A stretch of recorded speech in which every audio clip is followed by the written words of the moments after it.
Alhamdulillah, pada malam Kamis yang sudah lewat kita sudah mempelajari sedikit daripada tentang sholat berjamaah di dalam kitab Bidayatul Hidayah yang dikarang oleh Al-Imam Ghazali radhiyallahu ta'ala anhu. Mudah-mudahan kita selalu mendapat lindungan dan berkah dari Allah Subhanahu wa ta'ala, dijadikan seorang yang bisa mengamalkan ilmu. Sebab kitab Bidayatul Hidayah ini kitab amaliyah, kitab kita pelajari untuk kita amalkan. Untuk kita amalkan di dalam kehidupan sehari-hari, kita praktekkan bagaimana kita ibadah yang benar sesuai yang diajarkan oleh Nabi Muhammad SAW. Melanjutkan pelajaran kita, beliau mengatakan wala yanbaghi lil ma'mum an yataqaddam 'alal imam fil af'al. Syarat daripada sholat berjamaah itu makmum tidak mendahului imam. Kalau kita sholat di belakang imam, imam itu kata Nabi Muhammad dijadikan imam untuk menuntun sholatnya makmum. Menuntun sholatnya makmum. Kalau kita dituntun oleh imam, seorang makmum tidak boleh mendahului imam. Sebab ada ancaman dari Nabi Muhammad. Apa ancamannya? Ama yahsha ahadukum idza rafa'a ra'sahu qabla al-imam ayyuhawwilallahu ra'sahu ra'sal himar. Apakah kalian tidak takut yang mendahului imam nanti kepala mereka dirubah oleh Allah menjadi kepala himar? Mungkin hadis ini sering kita dengar. Siapa orang yang mendahului imam, maka kepala mereka akan diganti oleh Allah Subhanahu wa ta'ala menjadi kepala himar, kepala keledai. Zaman dulu ada seorang tokoh hadis, orang yang ngerti hadis. Dia mendengar hadis ini, dia kurang setuju dengan hadis ini. Dia mengatakan orang sudah sholat berjamaah, tahu-tahu salahnya cuma mendahului imam, kemudian kepalanya dihukum oleh Allah kepala himar. Bagaimana yang tidak sholat kalau begitu? Enak tidak sholat, kata dia. Kita sudah sholat, cuma salahnya sedikit mendahului imam, tahu-tahu dihukum dengan hukuman yang berat. Kepala kita dirubah menjadi kepala himar. Akhirnya dia tidak setuju dengan hadis ini. Akhirnya dia mendahului imam. Subhanallah, itu kepalanya dirubah menjadi kepala himar, kepala keledai. Memang hadis Rasulullah, kalau kita baca hadis, kita tidak paham maksud dan kehendak yang dituntut di dalam hadis tersebut, kita serahkan saja maknanya kepada Allah. Tidak boleh kita begini, kita komentari, kita ini. Sebab banyak hadis Rasulullah yang berbicara seperti ini. Di antaranya, kalau ada orang keluar dari rumahnya menuju majelis taklim, sesungguhnya malaikat meletakkan sayapnya untuk pelajar. Siapa saja yang belajar ilmu, itu di perjalanannya malaikat meletakkan sayapnya. Ini ada orang kurang setuju dengan hadis ini. Masa orang mau belajar, malaikat meletakkan sayapnya? Subhanallah, dia ngelihat anaknya pulang sekolah lari-lari. Dia buka jendela, dia mengatakan, wahai anakku, jangan kau lari, kasihan sayap malaikat ntar patah. Kemudian dia masuk ke kamarnya. Waktu dia mau tidur, dia mendengar sayap, tidak bisa tidur sehingga menyebabkan dia mati. Nah, jadi setiap hadis yang kayak gini, kita serahkan maknanya kepada Allah Subhanahu wa ta'ala, kepada Nabi Muhammad, atau kepada mereka yang paham tentang makna hadis tersebut. Karena kata ulama, maksudnya hadis ini, maksudnya hadis, kalau kita mendahului imam, kepala kita dirubah menjadi kepala himar, itu mengandung makna yang banyak. Mungkin watak tingkah laku kita dirubah oleh Allah menjadi wataknya keledai, wataknya hewan. Kenapa? Karena sholat itu apa? Tujuan daripada orang yang sholat itu untuk mendidik jiwa raga kita. Inna sholata tanha anil fahsya'i wal munkar. Sholat yang benar, yang sesuai dengan aturan Nabi Muhammad, sholat itu mendidik orang yang tadi wataknya keras menjadi lunak, orang yang tadinya bengis menjadi orang yang baik, orang yang tadinya tidak sabar menjadi orang yang sabar, orang yang tadinya kurang sopan dengan sholat yang benar menjadi sopan, Orang yang tadinya banyak bermaksiat dengan sholat bisa menjadi baik, menjadi orang yang terdidik dengan tarbiyatus sholat. Tahu-tahu dia sholat dengan sholat yang salah, dia mendahului imam, sebelum imam ruku dia sudah ruku, sebelum imam berdiri dia sudah berdiri. Itu sholatnya tidak mendidik, sehingga menjadikan orang tersebut tidak seperti orang yang terdidik. Itu mungkin makna daripada makna hadis tersebut. Sebab yang dimaksud kepala bukan kepala yang ada di kepala kita, bukan muka kita menjadi mukanya himar. Mungkin saja itu bisa terjadi, tapi mungkin juga sebagai hukuman bagi mereka yang mendahului imam, watak dia, tingkah laku dia akan dirubah oleh Allah menjadi tingkah laku keras seperti hewan. Oleh karena itu kalau kita sholat, kita sebagai makmum jangan kita mendahului imam. Kata Nabi Muhammad, innama ju'ilal makmum liya'tamma bih. Dijadikan makmum, dijadikan imam, innama ju'ilal imam liya'tamma bih, untuk diikuti. Jangan kita mendahului imam. Tunggu imam sami Allahu liman hamidah, baru kita bangun. Allahu Akbar, begitu dengar roh akbar baru kita ruku, dan seterusnya. Wala yahwil ruku illa idza intahal imamu ila hadir ruku, wala yahwil sujud malam tasir jabhatul imam ilal ard. Begitu selanjutnya. Kalau imam ruku, jangan ruku dulu sampai imam sudah pas rukunya baru kita ruku. Kalau imam sujud, sebelum dahinya imam menempel ke tanah jangan kita sujud dulu, sampai dahinya imam menempel ke tanah, sudah ke bawah, sudah ruku, baru kita turun untuk sujud dan ruku. Sampai imam selesai melakukan rukun itu baru kita melakukan rukun tersebut. Itulah sesuai dengan cara yang dianjurkan oleh Nabi Muhammad sallallahu alaihi wasallam. Qala adabul jumu'ah. Bab berikutnya tentang sholat Jumat dan hari Jumat. Yang benar itu kalau bahasa yang fasih itu sebenarnya bacaannya Jumu'ah. Itu bahasa yang fasih. Boleh juga kita baca Jumat. Kalau dalam Al-Qur'an Jumu'ah. Ya ayyuhalladzina amanu idza nudiya lis-sholati mi yaumil jumu'ati.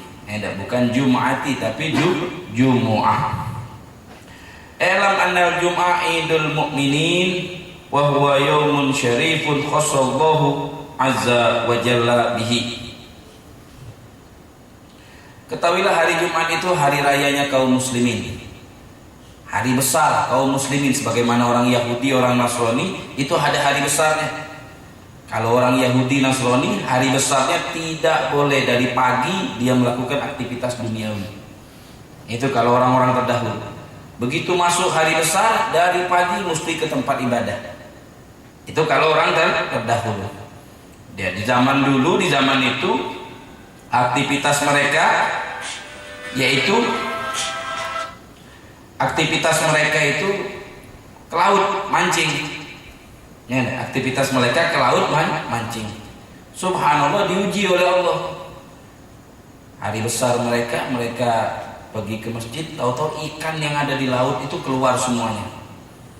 Di waktu mereka tidak pergi ke masjid untuk beribadah, ikan tidak ada. Akhirnya itu mereka tipu daya. Sebelum hari Sabtu, mereka itu hari Sabtu hari besar. Mereka hari Jumat sore sudah naruh pancingnya. Begitu hari Sabtu mereka pergi ke masjid, pancingnya ditaruh.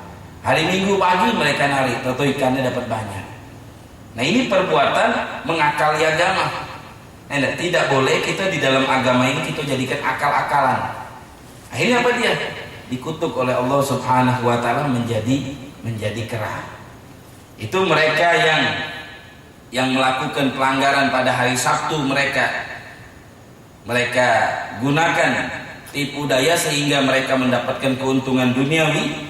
Itu mereka dikutuk, semuanya menjadi kera. Cuman keranya ini mati. 1 hari mati, 2 hari mati, tinggal beberapa hari semuanya mati semua. Jadi teori yang dikatakan oleh Darwin salah, bahwasanya manusia itu asalnya dari kera. Sebab kera ini sudah mati semuanya, tidak mempunyai anak. sebelum dia mempunyai anak keturunan sudah mati. Oleh karena itu kita harus banyak bersyukur kepada Allah dijadikan umat Nabi Muhammad, sehingga kita hari Jumat boleh kita melakukan aktivitas duniawi. Cuman kalau sudah kumandang azan yang pertama, stop. Jangan kita masih ngurusi duniawi. Kata Allah dalam Al-Quran apa dia? Ya ayyuhalladzina amanu idza nudiya lis-sholati min yaumil jum'ah. Kalau sudah dikumandangkan azan Jumat, fas'au ila dzikrillah, tinggalkan seluruh perbuatan kecuali untuk zikrillah, untuk sholat Jumat. Tidak boleh melakukan berdagang. Kalau azan pertama dalam kitab fikih hukumnya makruh. Kalau setelah azan kedua hukumnya haram berdagang. Hukumnya haram kita melakukan aktivitas selain untuk pergi ke masjid. Wa huwa yaumun syarif. Hari Jumat itu hari mulia. Hari yang paling mulia di dalam satu minggu itu adalah hari Jumat. Fihi sa'atun mubhamah la yuwafiquha abdun muslimun yas'alullahu fiha haja illa ataha. Hari Jumat itu ada saat yang dikabulkan oleh Allah. Ada jam-jam yang tertentu yang dikabulkan oleh Allah. Kalau kita berdoa, langsung hajat kita diberi oleh Allah.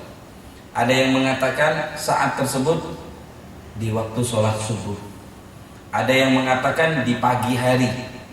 Ada yang mengatakan di waktu khotib duduk di antara dua khutbah.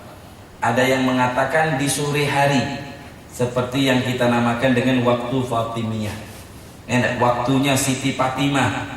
Beliau kalau sudah sore hari Jumat, beliau mengambil tutup kepalanya, kemudian beliau berdoa sampai azan maghrib. Beliau mempunyai pendapat bahwasanya di saat itu doa kita didengarkan oleh Allah subhanahu wa ta'ala. Fasta'id yaumil jum'ah min yaumil khamis. Hari Jumat itu kita siap-siap dari hari Kamis. Dari sore Kamis, dari malam Jumat sudah kita siapkan. Di antaranya kita banyak membaca sholawat kepada Nabi Muhammad. Kata Rasulullah, banyaklah kalian membaca sholawat di malam Jumat dan di hari Jumat. Qala bitandhi bithiyab wa yukthiru tasbih wal istighfar asyiyatal khamis. Kalau baju kita kotor, cuci dulu baju kita dari hari Kamis supaya hari Jumat bisa kita gunakan untuk sholat Jumat. Qala tuwadi fil fadli sa'a yaumil jum'ah wal wisam yaumil jum'ah lakin ma'al khamis aw sabti idza ja'a fi ifradiha nahyun. Kalau kita mau puasa hari Jumat silakan, tapi jangan hari Jumat saja. Kalau hari Jumat kita puasa makruh. Kalau kita mau puasa hari Jumat boleh, tapi sama Kamis atau sama Sabtu. Jangan Jumat dewean kita puasa.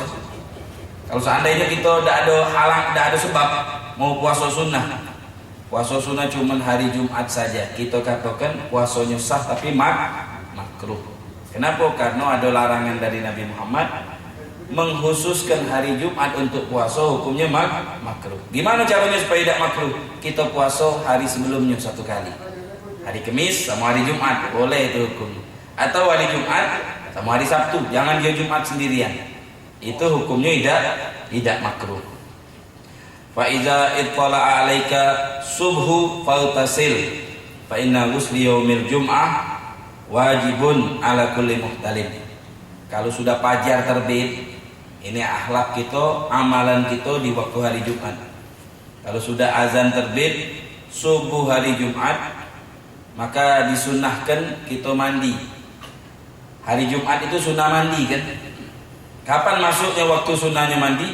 Dari azan subuh sampai dekat sholat Jumat. Itu sunnah mandi. Niatnya apa dia? Niatnya mandi untuk sholat Jumat. Ada mandi untuk sholat Jumat. Tambah lagi niat satu, mandi untuk hari Jumat. Kan ada khilaf antara ulama, mandi hari Jumat itu untuk sholat apa untuk harinya? Kalau untuk sholat, yuk mungkin biar kita sholat dalam keadaan segar. Kalau untuk harinya, memang hari itu hari yang paling mulia, maka disunahkan mandi. Ada dua pendapat daripada ulama. Gimana cara menggabungkan dua pendapat ini? Kata ulama, mandinya niatnya dua. Niat pertama mandi untuk sholat Jumat. Yang kedua mandi untuk hari Jumat. Ditambah lagi oleh ulama mandi seminggu sekali. Mandi seminggu sekali sunnah. Gimana itu mandi seminggu sekali? Zaman dulu, zaman para sahabat dulu, mereka itu ada yang tidak mandi 3 hari, ada yang tidak mandi seminggu. Akhirnya datang hari Jumat, Nabi Muhammad menganjurkan, disunnahkan setiap minggu minimal, paling sedikitnya kita mandi. Jangan sampai kita tidak mandi. Oleh karena itu kita niatnya 3 di waktu kita mandi Jumat.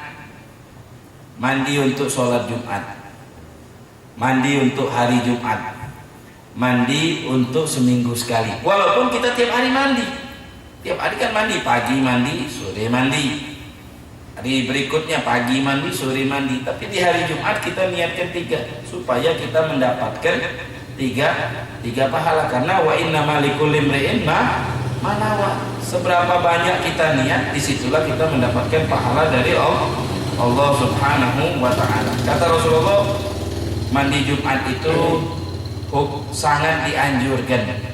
Wajib di situ bukan artinya wajib, tapi sangat dianjurkan bagi orang yang sudah balik. Yang sudah balik hukumnya sunnah mandi Jumat. Summa tatazayyan bisyabil bid. Sekarang untuk melakukan sholat Jumat itu kita pakai baju putih. Itu yang sunnah. Untuk hadir sholat Jumat, kopiah sunnah, kopiah putih. Walaupun belum pernah pergi haji. Karena kopiah putih ini bukan untuk Pak Haji, bukan, tapi untuk hari Jumat dan sunnah. Karena pakaian Nabi Muhammad, pakaian Nabi Muhammad itu serba putih. Jadi hari Jumat sunnah pakai serba putih, kopiah putih, bajunya putih, kainnya putih. Kalau ada serban warna putih, sunnah pakai serban putih. Lain halnya kalau hari raya, Idul Fitri atau Idul Adha, dia sunnahnya bagus. Yang mana yang baju bagus, yang baru, yang mahal, itu disunahkan di hari raya. Kenapa sebabnya? Kalau hari raya itu madharnya madhar bagus. Yang mana yang bagus di situ kita dahulukan. Seandainya hari Jumat kita punya baju putih tapi baju lama, kita punya baju baru beli tapi warna selain putih, yang mana kita dahulukan? Yang bagus apa yang putih? Yang putihnya kita dahulukan. Kenapa? Karena hari Jumat mendahulukan yang putih. Andainya hari raya kita punya baju putih lama, baju bagus selain warna putih, yang mana yang kita dahulukan? Baju bagus walaupun selain warna putih. Kenapa? Karena hari raya itu untuk menampakkan sesuatu yang bagus. Kalau ada baju putih bagus baru, baju selain putih bagus baru, yang mana yang kita utamakan untuk hari raya? Yang apa? Yang berwarna, yang bagus, apa yang putih, yang bagus juga sama-sama bagus. Yang berwarna. Yang mana itu? Kalau hari raya itu yang mana yang lebih bagus, yang lebih mencolok, itu yang kita pakai. Seandainya sama, yang mana yang lebih kita utamakan? Putih, bagus, baru, mahal. Warna seandainya bajunya sama, harganya sama, putih sama warna-warni.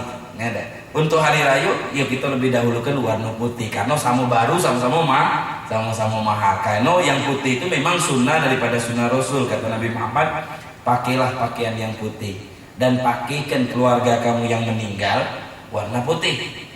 Kain kapan tadi tuh? Kain kapan keluarga kita yang meninggal kita pakaikan warna putih. Fa inna ahabba thiyab ilallah. Baju putih itu baju yang paling disukai oleh Allah. Kita pernah mendengar cerita perang Badar. Itu malaikat turun sama para sahabat yang hadir itu kelihatan. Bedanya malaikat, kalau malaikat pakai toilasan, kemudian pakai jubah, pakai serban, semuanya warna putih. Pakaian yang paling disukai oleh Allah karena pakaian itu warna putih. Jadi segala yang putih lebih disukai oleh Allah Subhanahu wa taala. Wasta'mil minat tib atyab ma'indah. Sunnah pakai minyak wangi. Hari Jumat itu sunnah pakai minyak wangi. Kecuali kata ulama kalau hari Jumat itu bulan puasa, tidak sunnah pakai minyak wangi. Kecuali kalau hari Jumat tersebut bulan puasa, maka kita kurang disunnahkan pakai minyak wangi. Dibantah lagi oleh ulama. Walaupun hari Jumat bulan puasa, tetap kita disunnahkan pakai minyak wangi. Kalau kita punya minyak wangi, pakai. Kalau kita tidak punya minyak wangi, ya kita usahakan kita beli minyak wangi untuk sholat Jumat. Wabalik fitanti bil badan bil halki wal qasi wat taklimi was siwak. Sunnah juga membersihkan badan, dengan mandi. Kemudian membersihkan kuku. Sunnah motong kuku hari Jumat. Motong kuku hari Jumat. Itu hukumnya sunnah. Jangan kita potong sembarangan kuku kita. Kapan kita motong kuku? Sebelum kita berangkat ke masjid untuk sholat Jumat, atau di pagi-pagi Jumat. Yang mana yang kita punya waktu, jam 8 pagi potong dulu kukunya. Atau jam 9. Atau kalau kita pulang dari pasar, sebelum kita pergi ke masjid, terlebih dahulu kita potong kuku kita untuk melakukan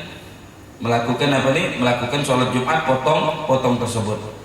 Wal afdal fi taglib lil yadain an yabda fil yumna bisababah. Cara motong kuku, ada aturannya. Cara motong kuku bukan potong-potong masing-masing baik.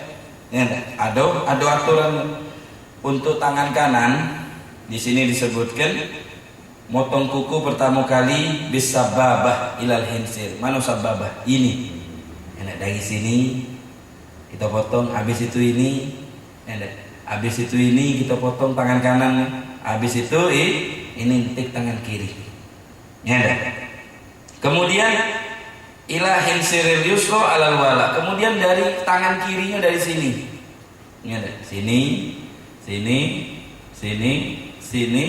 Sini, terakhir nutupnya di jempol. Jadi begitu cara motong kuku di tangan. Jadi begini, pertama kali ini potong dulu. Ini kita potong. Ini kita potong jempolnya kaget terakhir. Kemudian dari sini kita potong. Ini potong, ini terakhirnya di sini. Itu cara motong disebutkan di dalam kitab Bidayatul Hidayah. Itu cara motong kuku yang disebutkan dalam kitab Bidayatul Hidayah. Sebab ada lagi pendapat ulama cara motongnya lain. Kalau kita banyak belajar cara motong, gimana ngamalnya bingung ntar. Makanya kita katakan cara motong kuku yang sunnah di dalam kitab pelajaran kita ini dari sini. Ini sababah. Sababah itu artinya sabaya subuh marah. Karena kalau kita marah ngangkat tangan ini kan, ngamuk-ngamuk. Pasti yang ini diangkat, lagi ini kita ngangkat. Maka dinamakan ini jari namanya sababah. Sababah itu artinya marah, ngatoi wong. Kalau kita marah ngamuk ngatoi wong pasti nunjuk ini.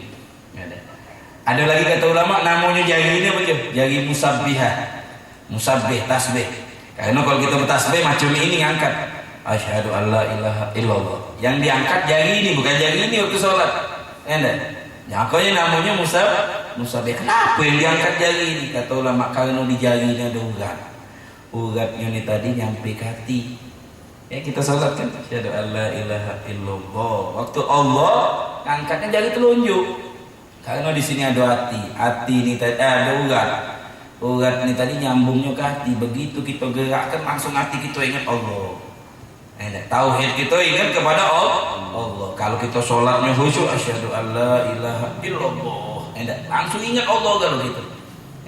Langsung kita menjadi lupa sama makhluk, ingatnya sama Allah. Kalau sholat kita khusyuk, kita bisa ingat Allah dengan ngangkat jari telunjuk tadi.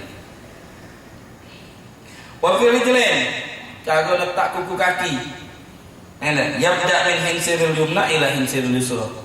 Dari kelingking kaki kanan baik kelingkingnya entik bahasa kita ada. Langsung jejer ini sampai kelingking lagi. Kelingking sampai kelingking gampang kan. Ini ada. Wasiwak, hari Jumat sunnah juga pakai siwak. Nah ini kan jamaah haji pada balik, banyak yang balik, hadiahnya cuma yang kita harapkan satu, siwak. Siwak itu sunnah pakai kayu arok. Karena kayu arok itu ada keistimewaan, kata ulama, getah kayu arok itu bisa nguat ke gigi. Dalam kayu arok itu ada getah. Kalau yang basah itu biasanya sampai yang kering, getahnya udah habis, tapi sunnahnya masih ada. Kalau getahnya itu masih ada yang basah itu kita putar-putarkan bisa kayak rotan. Itu kalau yang basah nih. Kalau dia baru ngambil kita beli. Kalau di Hadramut, di Mekah, di Madinah itu yang basah. Begitu kita dapat beli langsung kita gigit. Karena di situ ada getah, getahnya itu bisa menguatkan gusi, gigi kita jadi kuat.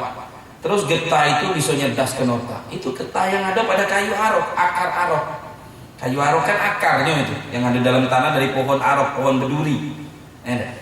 Adanya di padang-padang pasir itu. Di Indonesia mungkin tidak kate ya. Kalau Indonesia panas di padang pasir ada kayu arok. Dia punya keistimewaan luar biasa. Bisa nyedas ke nota.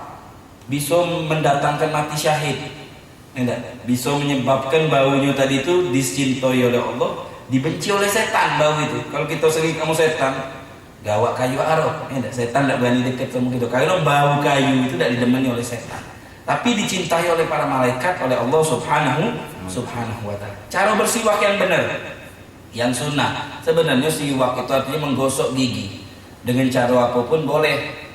Kalau cara Nabi Muhammad yang sesuai dengan Nabi Muhammad begini, bikin angkolapan di gigi, dari pucuk sini jalankan, putarkan ke sini, naik, ini dibikin angkolapan di gigi gitu, no? Kalau kata orang Arabnya bikin huruf homsa wa homsin 55, 5 bulat, 5 lagi homsa wa homsin. Kalau kita sama nia ada huruf 8, angkolapan, itu cara pakai siwak.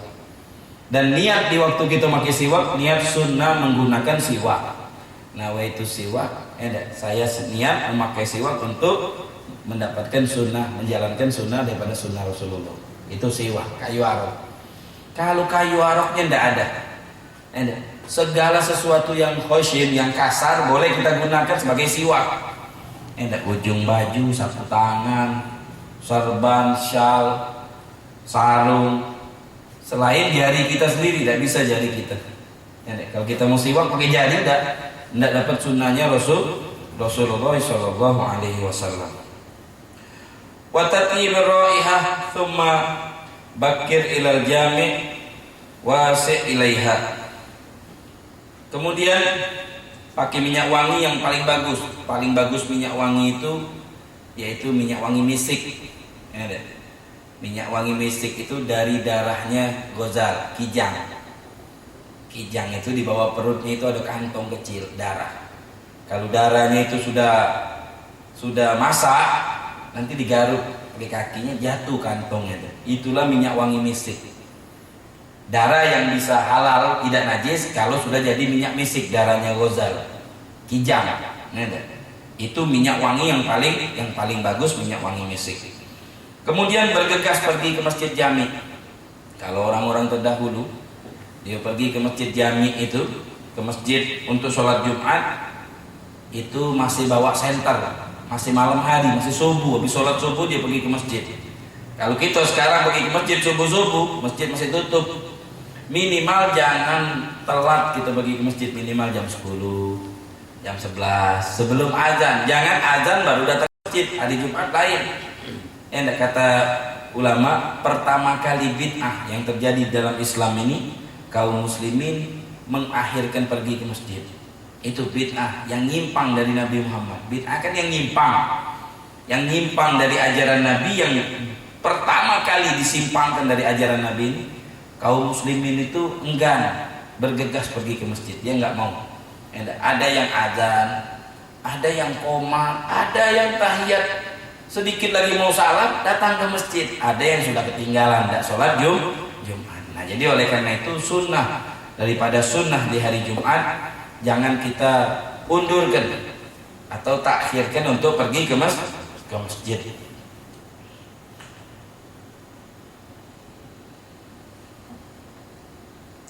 Was'a ilaihi alal hayyinah was sakinah. Ada.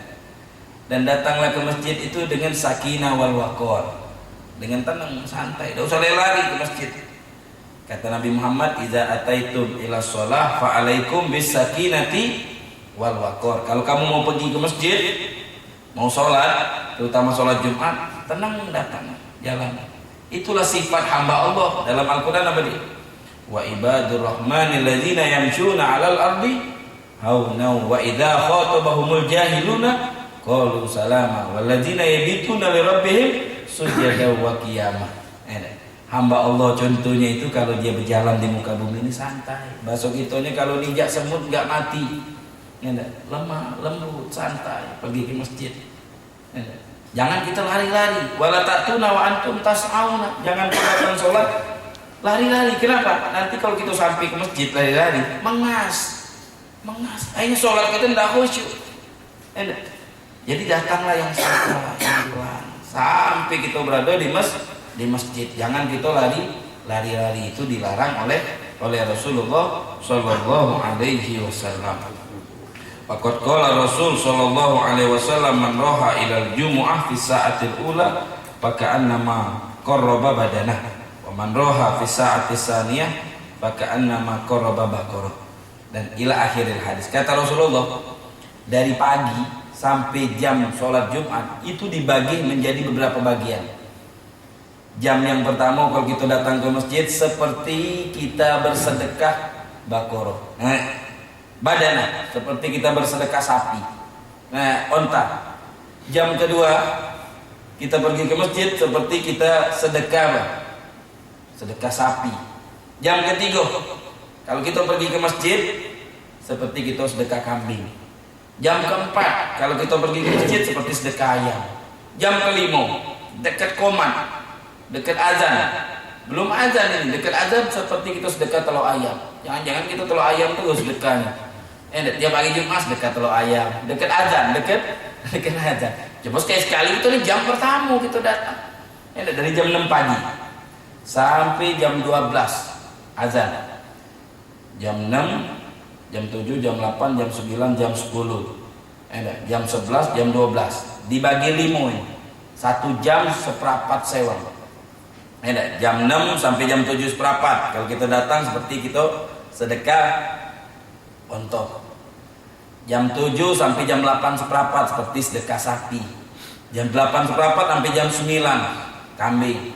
Jam 9 sampai jam 10 setengah ayam. Jam 10 setengah sampai jam 12 telur. Berarti tiap hari kita banyak sedekahnya telur. Coba-coba kita sedekah kambing, sedekah sapi. Kalau sudah dekat komat, di tengah pintu masjidnya ada malaikat nyatet siapa yang datang. Kalau sudah komat, sudah azan, malaikat masuk, kumpul dia di masjid sama kita di masjid, dia duduk dengarkan khutbah. Itu khusus untuk hari Jumat. Nah, jadi oleh karena itu masyaallah hadirin, usahakan kita hari Jumat sebaik-baik hal kita. Banyak zikir, banyak ingat Allah, banyak ibadah kepada Allah, banyak baca sholawat kepada Nabi Muhammad. Karena itu hari besar kita yang diberikan oleh Allah untuk umatnya Nabi Muhammad. Hari besarnya itu adalah hari Jumat. Memang kita tidak dari pagi kita ibadah. Di sholat Jumat tidak seperti Yahudi Nasrani dulu. Dia dari pagi sudah tidak boleh ke masjid, tidak boleh ke pasar, dia harus ke masjid. Kita boleh ke pasar, tapi ingat-ingat jangan kebablasan. Kalau sudah jam 10 pulang, siap-siap kita untuk melakukan sholat Jumat sebagai tugas kita seorang muslim. Ma'asyiral hadirin yang dimuliakan oleh Allah. Mudah-mudahan dari ilmu yang sudah kita pelajari kita bisa ngamalkannya. Karena kitab kita ini kitab amal. Selain kita belajar untuk ngamalkan. Kita belajar banyak-banyak ilmu tapi tidak bisa diamalkan. Pola IT-nya belajar. Habis ini kita amalkan mesin cara motong kuku. Kuku kaki, cara kita pakai baju yang bagus. Tahu kita ibadah ingat kepada Allah, tahu tadi tidak boleh mendahului imam. Kita amalkan, praktekkan dalam nyata kehidupan kita, mudah-mudahan bermanfaat. Mungkin inilah yang bisa kita pelajari pada malam ini. Lebih dan kurangnya kami mohon maaf. Kepada Allah kami mohon ampun. Wabillahi taufiq wal hidayah. Assalamualaikum warahmatullahi taala wabarakatuh.